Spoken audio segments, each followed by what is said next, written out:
আপোনালোকৰ এই যে যিটো চিন্তা আজি আজমলৰ আপোনাৰ মহিলাক দিয়া আজমলৰ ভৰিত ধুৱাইছে কাইলৈ হয়তো আপোনালোকে ছোৱালী বোৱাৰী বোলাও সেই আজমলৰ নিচিনা আন কোনোবাৰ বিচনাৰ শয্যা কৰাই দিবলৈ কুণ্ঠাবোধ নকৰিব।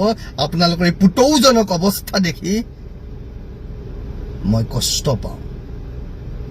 সেই কষ্ট পাওঁ কাৰণেই কৈছো, কাৰণ মই ৰাজনৈতিক কাম কৰা মানুহ নহয়, মোৰ কোনো ৰাজনৈতিক লিপ্সা নাই, বুজিছে? মোৰ কোনো সমাজ সেৱক হোৱাৰ লালসা নাই। মই আপোনালোকৰ পৰা প্ৰশংসা বুটলাৰ মোৰ হাবিয়াস নাই। আচলতে মোৰ কোনো পৰিচয় ৰাখাই আপোনালোকৰ ওচৰত কোনো ইচ্ছা নাই। মই এনেকেই ভাল নীৰৱে সাধনা কৰিম, গৱেষণা কৰিম, যিটো মোৰ কাম। কাৰণ সমাজৰ আগত বৰ বৰ কথা কৈ, অসমীয়াৰ মান অভিমানৰ কথা কৈ 500 টকাৰ কাৰণে কাৰোবাক মই ভৰিত ধৰিবলৈ দিব মই নোৱাৰো। শেষ কৰি পেলালে চব সংস্কাৰ। আমি সংস্কাৰৰ কথা ক'লে উগ্ৰ হিন্দুত্ববাদী হৈ যাওঁ। এতিয়া আপোনালোকৰ মুখত সংস্কাৰৰ কথা ওলাইছে, বুজি পায় সংস্কাৰ? আমিবিলাক আচলতে এনেকুৱা ধোবা যে উলংগ সমাজখনত আমাৰ প্ৰয়োজন নাই। উলংগ সমাজত ধোৱাৰ প্ৰয়োজন কি? আমিবিলাক তেনেকুৱা একোটা ধোবা, সেইকাৰণে উলংগ সমাজখনত আমাৰ প্ৰয়োজন নাই। সেইকাৰণে আমি কথা ক'লে আমাক ঠাট্টা মস্কৰা কৰিব সেইসকল স্বাভিমানী অসমীয়াই, সেইসকল স্বাভিমানী ব্যক্তিয়ে। কৰক, আজি কৰক না প্লিজ, আজি আকৌ কওক, গালি পাৰক মোক, মই আজি সুখ পাম। আৰু আপোনালোকে যিমানে মোক গালি পাৰে সিমানে আপোনালোকৰ নগ্নতাত, আপোনালোকৰ এই যে যিটো চিন্তা আজি আজমলৰ আপোনাৰ মহিলাক দিয়া আজমলৰ ভৰিত ধুৱাইছে কাইলৈ হয়তো আপোনালোকে ছোৱালী বোৱাৰী বোলাও সেই আজমলৰ নিচিনা আন কোনোবাৰ বিচনাৰ শয্যা কৰাই দিবলৈ কুণ্ঠাবোধ নকৰিব। নমস্কাৰ। কেনে লাগিছে? ভাল লাগিছেনে? স্বাভিমানী অসমীয়া আজমলৰ ভৰিত। এতিয়া কোনোবাই সংস্কাৰৰ কথা কৈছে। আজমলে নিজেই শুনিছো বক্তব্য দিছে যে তেওঁলোকৰ এইটো পৰম্পৰা আছে। এতিয়া পৰম্পৰালৈ মনত পৰিছে। আজমল চাহাব বা আজমল চাহাবক লৈ পেলাই এই গোটেই ঘৰত বহুৱাই শৃংখল চিটুৱতে ঘৰত বহুৱাই পৰিয়ালৰ লগত চিনাকি কৰি চাহ ভাত খুৱাই ভাই ভাই চিঞৰ বাখৰ কৰি আছে। আৰে নিজৰ ভাই হলে কৈ থাকিব লাগে নেকি? নিজৰ ভাইৰ চিনাকি সংবাদ মাধ্যমৰ আগত দিব লাগে নেকি? সংবাদ মাধ্যমক লগত লৈ ক'ব লাগে নেকি এওঁ মোৰ ভাই, এওঁ মোৰ ভাই? ভাইৰ চিনাকি দি থাকিবলগীয়া নহয়। আৰু যেতিয়া ভাইৰ চিনাকি দিব লগা হয় তেতিয়াহ'লে কি হয়? এয়া ষড়যন্ত্ৰ হয়, এয়া সুবিধাবাদ হয়, এয়া স্বাৰ্থ পূৰণৰ আখৰা হয়। আমাক বুৰ্বক ভাবিছে।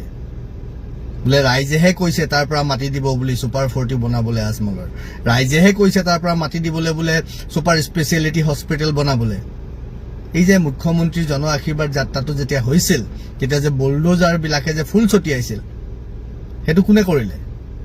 সেইটো মুখ্যমন্ত্ৰীৰ বা কোনোবাই ব্যৱস্থা নকৰাকে হৈছিল নেকি? নে নিজে নিজে বুলডোজাৰ আহি গ'ল তাৰ পৰা ফুল বৰষাই দিলে? নিজে নিজে হৈ গ'ল নেকি? কোনো নকৰাকে, কোনো ব্যৱস্থা নকৰাকে ইমান শ শ বুলডোজাৰ আহি যাব পাৰে নেকি?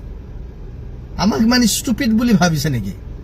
আপোনালোক হৈ থাকক না ষ্টুপিড, আপোনালোক হৈ থাকক অতি চতুৰ যি বুলি ভাবে আপোনালোক। প্ৰতিটো বস্তু অল আৰ পেইড এজেণ্টছ। যিবিলাকে মাটি দিয়াৰ কথা কৈছে, যিবিলাকে ৰাজহুৱা সভাত ছুপাৰ স্পেচিয়েলিটি হস্পিটেল ছুপাৰ 40ৰ প্ৰসংগ ওলাইছে, all R paid agents of Ajmal. চব আজমলৰ পেইড এজেণ্ট। কৰবাত নহয় কৰবাত সেই মানুহবিলাক ডিৰেক্টলি ইনডাইৰেক্টলি আজমলৰ লগত জড়িত হৈ আছে, বা আজমলৰ কোনোবা এজেণ্টৰ দ্বাৰা তেওঁলোক প্ৰজেক্ট কৰা হৈছে সেইবিলাক ক'বলৈ। গাধাহঁত বুজি পোৱা নাই এতিয়াও। দেখুৱাই দিলে। সেইকাৰণে এতিয়া অন্তত যদি লাজ আছে, নাকত যদি অকণমান চৰম আছে, তেতিয়াহ'লে অন্তত অসমীয়াৰ স্বাভিমানৰ কথা আৰু নক'ব আপোনালোকে। মই কওঁতে কি কৈছিলো মই, যে এই সময়ত মানুহৰ খোৱা বোৱা নহয়, গৃহ নিৰ্মাণৰ কথা আছে, শৌচালয়ৰ কথা আছে, তেওঁলোকক ৰিহেবিলিটেশ্যনৰ কথা আছে, সেইবিলাক পাতিব লাগে। এইখিনি সময়ত আমি ছুপাৰ স্পেচিয়েলিটি হস্পিটেলৰ কথা পাতিব নালাগে। এইখিনি সময়ত আমি ছুপাৰ 40 জাতীয় কথাবিলাক পাতিব নালাগে। এইবিলাক কথা পাতিবলৈ আমি পিছত সময় পাম। কিন্তু নাই, ৰাইজক টকাৰে কিনিব খোজা মানুহৰ স্বভাৱ চৰিত্ৰবিলাক এনেকুৱাই। আৰু প্ৰকৃতিয়ে স্বাভাৱিকভাৱে এইটো উলিয়াই দিয়ে আৰু দেখুৱাই দিলে যে আজমলৰ ধান্দা কি, আজমলৰ প্ৰকৃত ধান্দা কি। যে বানত সাহায্য কৰিবলৈ আহি তেওঁ কি কৰিব খুজিছিল জানে?